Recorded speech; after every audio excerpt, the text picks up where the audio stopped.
आज चाहिँ म 2082 सालको चैत्र महिनाको 24 गते यो के अरे दार्चुलाको एउटा तुइन जुन देखियो त्यो तुइनको ठाउँमा चाहिँ झोलुङ्गे पुल लगाउने भनेर चाहिँ शिलान्यासको लागि आएको छु र अहिले यहाँ म कहाँ उभिएको छु भन्दाखेरि त तलतिर देख्नुहुन्छ तलतिर यो तल चाहिँ यस्तो खालको छ यो चाहिँ मेरो महाकाली नदी छ र पारिपट्टि भारत पारिपट्टि नेपाल भन्ने छ महाकाली नदी गरेको र हाम्रो बाटो चाहिँ यो खालको छ यता देख्नु यस्तो खालको बाटो हाम्रो छ होइन यो बाटो छ हाम्रो यसमा चाहिँ पुरै यसो के अरे जग्ने आइयो पारिपट्टि चाहिँ अब पऱ्यो इन्डिया पऱ्यो होइन अनि पारिपट्टि चाहिँ त्यसरी त्यो लगभग अब 2 लेनभन्दा धेरै 4 लेनको बाटो इन्डियाले चाहिँ बनाएको छ र यसतर्फ चाहिँ नेपाल सरकारले ध्यान दिनुपर्छ भन्ने मेरो मान्यता हुन्छ किनभने म चाहिँ सीमावर्ती क्षेत्रमा विकास केन्द्रित गर्नुपर्छ भनिरहेको मान्छे हो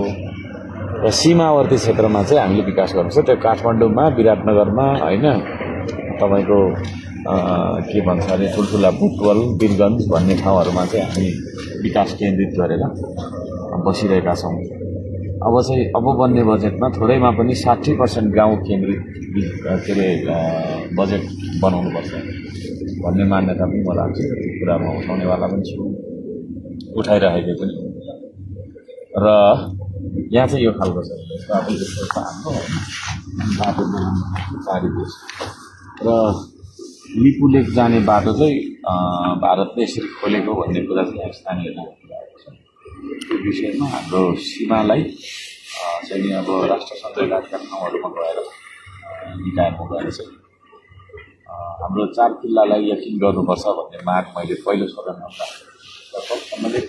नेपाल सरकारले ध्यान दिनुपर्छ भन्न चाहन्छु र यहाँ यो विकट छ र यहाँको स्थानीयहरू अब पारिपट्टि चाहिँ राति पनि झिलिमिली हुँदो रहेछ पारिपट्टि अँध्यारो यही नदीबाट चाहिँ तपाईँको बिजुली निकालेर यता नेपालतर्फ पनि हामीले चाहिँ रेल बनाउनुतर्फ लाग्नुपर्छ र सिमानाको बारेमा के हो भन्ने बारेमा पनि चाहिँ सम्बन्धित निकायले भन्नुको मतलब सम्बन्धित निकाय भन्ने बित्तिकै नेपाल सरकार भन्ने बुझिन्छ नेपाल सरकारले विषयमा दुई देशबिचको सिमानामा विवाद भइरहनु पर्ने हाम्रो हो भनेर कराइराख्नुपर्ने होइन अनि अब छिमेकीले चाहिँ कन्स्ट्रक्सनहरू गरिराख्ने अनि यतापट्टि चाहिँ निश्चिन्त कसैलाई चासो पनि छैन चिन्ता पनि छैन भन्ने हिसाबले बसिराख्नु पर्ने भन्ने खालको चलनको अन्त्य गर्नुपर्छ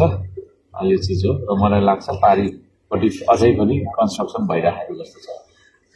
यता हेर्दाखेरि होइन त्यो देख्छु यो चिज छ र यसलाई मैले बताइरहेको अवस्था छ ल ए साथीहरू जाउँ है जाउँ अब यस्तो खालको छ थुप्रो अब जानुपर्ने थुप्रो छ होइन यो हिमाल पारी पनि जानुपर्ने है ल थ्याङ्क यू